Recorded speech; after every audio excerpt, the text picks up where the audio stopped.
After 2 videos about video games that killed their studios, it's time for round 3. It's time to look at even more defunct developers that made a few of our most beloved classics and guilty pleasures. Get ready because here are another 10 games that unfortunately killed their studios in the process. At the end of the 90s and the early 2000s, Neversoft was one of the best studios around. The studio rocked the world with hits like MDK, Spider-Man, and of course the revolutionary Tony Hawk Pro Skater franchise. The studio ditched the skateboard franchise and took over Red Octane's Guitar Hero series. After numerous sequels and spin-offs, the public became a little tired of their plastic guitars.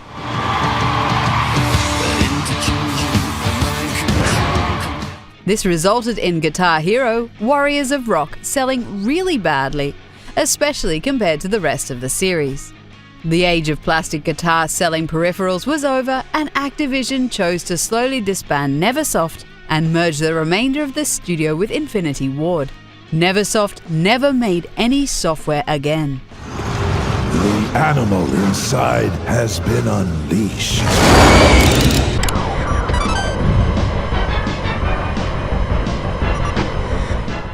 Argonaut Games was a legendary studio that developed a few revolutionary games like Star Fox, Stunt Race FX, Alien Resurrection, and Croc. It was a studio that worked a lot alongside Nintendo, and it wasn't afraid to take risks. However, they also made a lot of mediocre games like Malice. Malice was an average platform game that came out on PS2 and Xbox. It simply wasn't good enough to make platform game fans happy. Malice might have been the last nail in the coffin for Argonaut, but in its last year it also released the Catwoman Trainwreck. They also made other bad games like Carve and Power Drome. While working on new games like I Ninja 2, Argonaut had to close its doors and never got the chance to wow the industry again.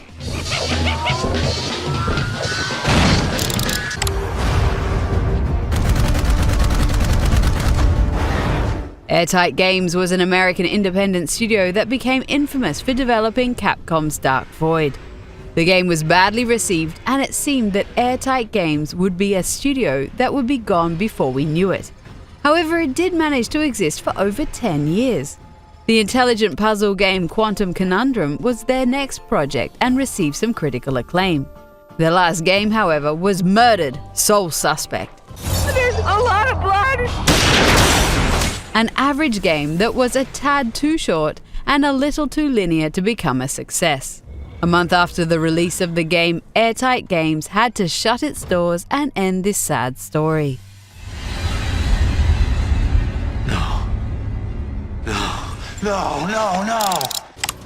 But sometimes the hero dies in the end. Ask your brother. Darksiders was a pretty awesome game series that was developed by Vigil Games. However, Vigil was a part of THQ that eventually went bankrupt. Most of its studios were sold to other parties, but Vigil Games didn't receive any bids. The studio went bankrupt, but the Darksiders license was sold to Nordic Games. Most of its studios were sold to other parties, but Vigil Games didn't receive any bids. You'll find me strong enough, Samael. The studio went bankrupt, but the Darksiders license was sold to Nordic Games. So it's a bit harsh to blame Darksiders 2 for the demise of Vigil Games, but in the end, the game wasn't a financial success. It also didn't persuade other publishers to buy the studio. A third Darksiders game will probably never see the light of day, which is a bit of a shame because the 2 games were well worth playing.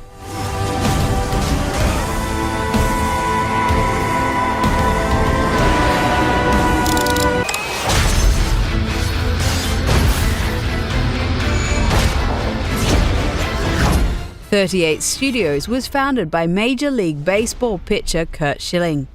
The studio became famous for making Kingdom of Amalur: Reckoning.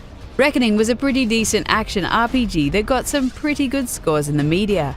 However, the game didn't sell that well. It only managed to sell a little over 1 million copies divided over 3 platforms in the first few months.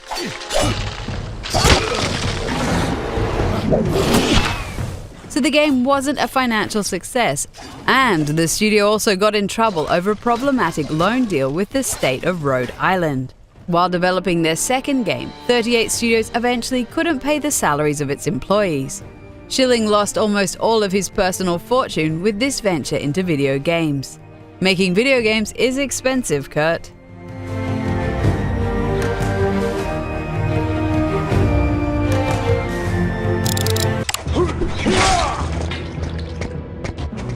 Rebel Axe Studios was a small Spanish studio that only made one game, but it was a pretty good one. Severance: Blades of Darkness was a third-person action game for PC, published by Codemasters.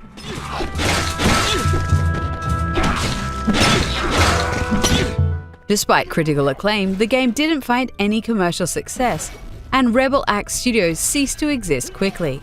However, many of its developers found their way to other studios like Mercury Steam and Digital Legends. Blades of Darkness became a cult classic, and Mercury Steam also proved to be a pretty competent studio. They developed several Castlevania games.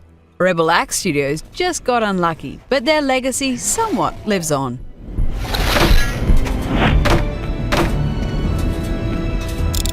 Be a somebody or be a nobody.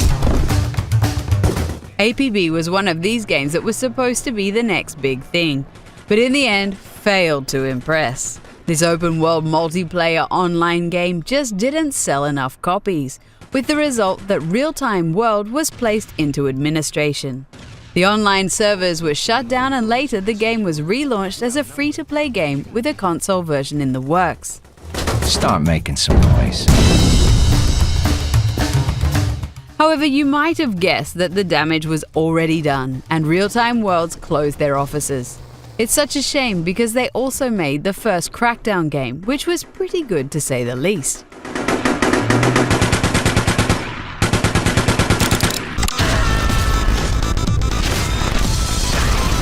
Do you guys remember the Swedish game developer studio called Grin?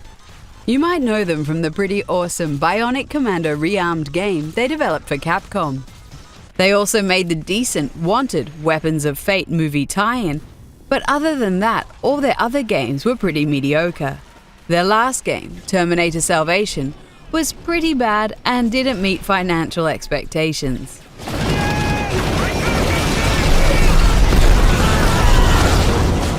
Quickly after the release of this train wreck, Grin had to close its businesses in Barcelona and Gothenburg. His most talented developers went on to join other game studios, and nobody ever heard from Grin again.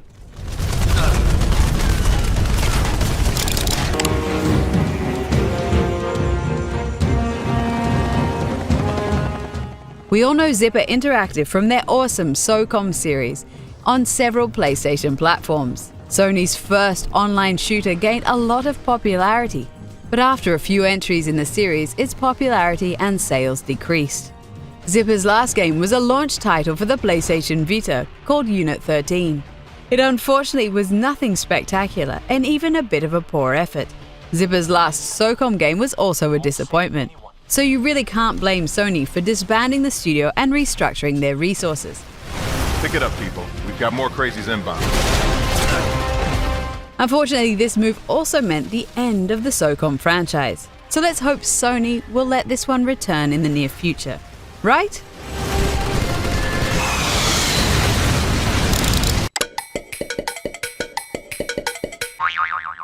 Whoopee Camp sounds like a bad teenage comedy movie, but in fact it was a Japanese video game development studio from Osaka. The studio became famous for its Tomba series on the Sony PlayStation. Tomba and its sequel are quite colourful platform games that are held in pretty high regard these days. Unfortunately, the second game in the series didn't make a financial splash upon release, resulting in the studio's bankruptcy. It's a shame that after more than 15 years, the chances of a third Tomba game are next to none.